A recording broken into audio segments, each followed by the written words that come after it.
પાના નંબર 8 ઉપર બરાબર. ચાલો આ પાનું ખોલીને બેસો બધા.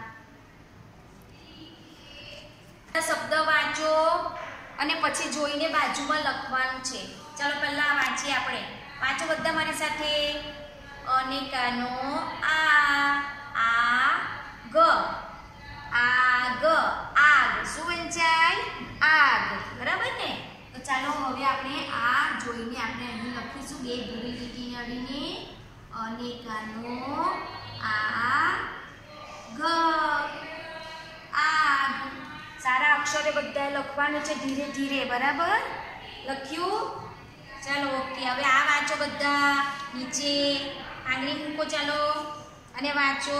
અનેકાનો આ અને આ શું છે? શ, શરણાઈનો શ એટલે શ બોલવાનું. વાંચો હવે બે સાથે. આશ, આશ. શું લખેલું છે? આશ. ચાલો હવે સારા અક્ષરે બાજુમાં જોઈને લખો. મીંડાવાળો અ, અનેકાનો આ અને શ. આશ, આશ. બધા બોલીને લખે. ચાલો નીચે વાંચો. આ શું છે? અ. ખાલી અ છે. જુઓ કાનો છે એની બાજુમાં નથી એટલે શું બોલવાનું? અ. અને આ છે ક્ષ. હવે બે સાથે વાંચો. અક્ષ, અક્ષ, અક્ષ. શું છે? અક્ષ. ચાલો લખો. અ, ક્ષ, અક્ષ. બરાબર? લખ્યું બધાએ સાથે? હવે નીચે વાંચો. જુઓ વાંચતા આવડે છે તમને? આપણે શીખી ગયા. આ કયો ઈ લખેલો છે? કયો ઈ કહેવાય? આ છે ઈ, ઈસનો ઈ. બરાબર? અને છે સ. તો હવે વાંચો. ઈશ, ઈસ. શું લખેલું છે? ઈસ. તો લખો જોઈને બાજુમાં. ઈ સ, ઈસ. લખ્યું બધાએ? હવે આ બાજુમાં વાંચો. ચાલો જુઓ વાંચો. અજય, અજય. શું વંચાય? અજય. બોલો બધા. અજય. તો ચાલો જોઈને લખો બાજુમાં. અજય, અજય. લખ્યું બધાએ? હવે નીચે વાંચો. આ શું છે?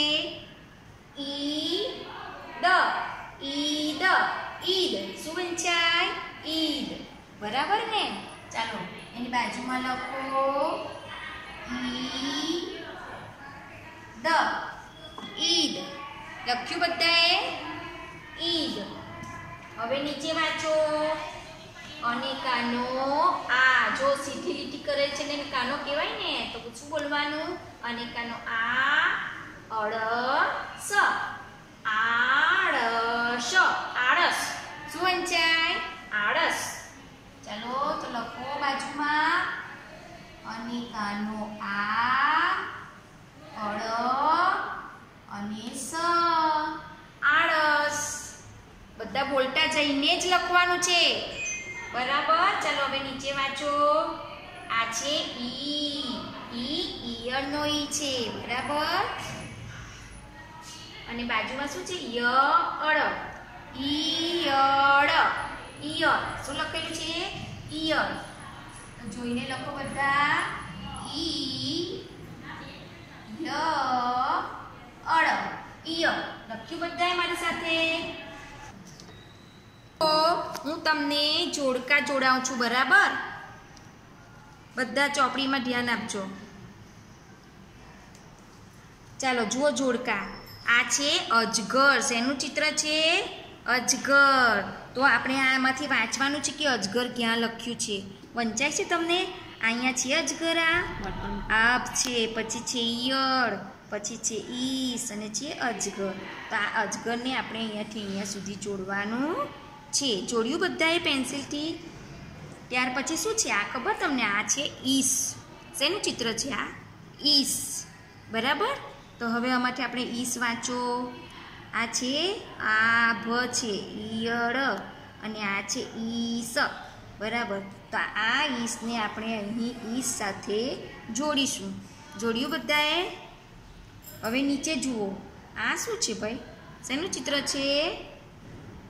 આભ એટલે કે આકાશ, બરાબર? આકાશને આભ પણ કહેવાય. તો હવે આપણે આભ શોધીએ આમાંથી. આ પહેલો અક્ષર વાંચો, શું છે? આભ. તો આ આભ એટલે કે આકાશ, તેને આપણે આભ સાથે જોડીશું, બરાબર? અને હવે છેલ્લું ચિત્ર છે ઈયળ. શું છે? ઈયળ. તો અહીં વાંચો, કયો શબ્દ બાકી રહી ગયો? આ રહ્યો. તો વાંચો ઈયળ. તો ઈયળને ઈયળ સાથે જોડો. આ રીતે જોડકા જોડ્યા બધાએ. હવે જુઓ, આ પાનું આપણે અહીં વર્ગ કાર્ય કર્યું ને, તો પાના નંબર 9 ઉપર તમારે ઘરેથી ઘરકામ કરવાનું છે અને બોલીને સારા અક્ષરે લખવાનું છે બધાએ.